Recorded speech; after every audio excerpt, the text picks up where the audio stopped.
مبارک ہے تو جو خداوند سے ڈرتا ہے، جو اس کی راہوں پر چلتا ہے،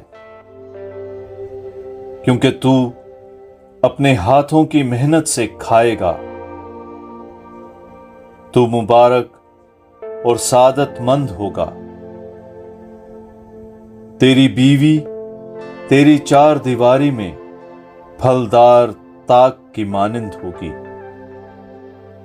تیری اولاد تیرے دسترخوان کے گرد زیتون کی شاخوں کی طرح ہوگی۔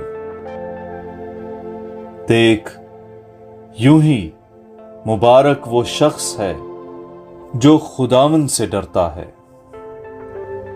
خداوند تجھے صہیون سے برکت دے، یہاں تک کہ تو اپنی عمر بھر یروشلم